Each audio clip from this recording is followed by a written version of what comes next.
I worry about that word challenge. I think it's a very pejorative phrase.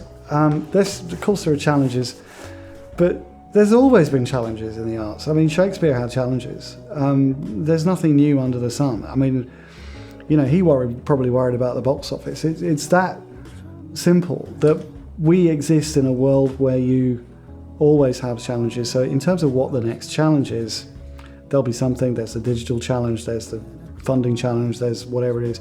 What I prefer to think about is what's the next opportunity, what's the next chance to make a difference, what's the next opportunity to do something where the arts are as relevant as they can be to everyone in society. And I think that's the way to look at it. I just think you've got to be glass half full, not glass half empty. Challenge is great and it can stimulate, but opportunities are better.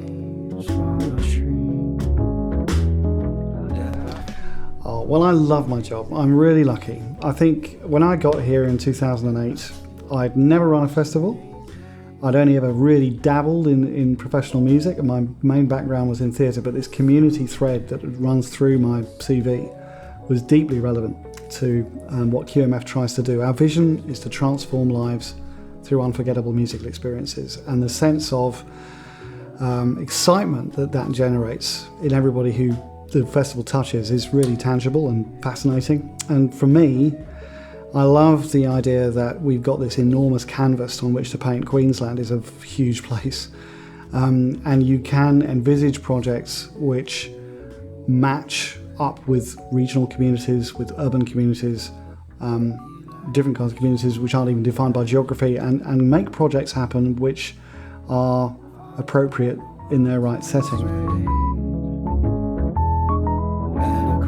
Delegating to the right people. I think that we're very fortunate in QMF to have identified a really talented core team, not only the permanent staff but the people who come back time and time again. And there's a reason for that. They love the festival, they love the opportunity it affords them, but equally we fit people to the projects to make sure that the best possible match takes place, and we delegate appropriately so that people have authority and power in their own decision making without it being a control culture. And I think where things, that implies an enormous amount of trust. But in order to get over any issue around that, you make sure you've got the right people with the right experience to deliver a successful project.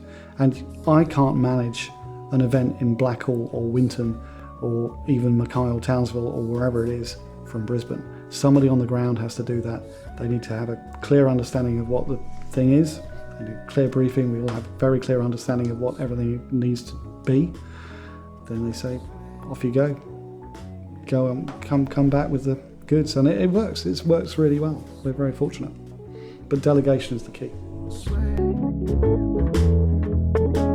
I was born in the southern part of the Midlands in the UK. And grew up actually on the south coast. And then I'm just an English boy, really. Just grew up and lived there for most of my life. And I made a career in London and in the regions in England over 30 odd years or 25 odd years. But I had the opportunity to come to Australia in 2008. My partner had Australian residency. In fact, when we met, she was considering whether to live in Australia or England, and I kept her in England. But through her residency, I was able to get a chance to come here. It's been an amazing opportunity for me to do that. And I genuinely love Australia. I think it's a fantastic country. Love the climate, love the people, love the opportunity here. It's fantastic. And I look back on, I don't dislike or have any, England, it was a great place to grow up and it's formed me. But I'm very, very lucky that I've been able to come and experience life on the other side of the world too. It's been amazing.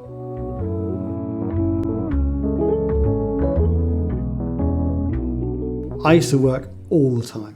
I worked every hour, God sent. I was a stage manager, I was a production manager, I did things no human being should be asked to do.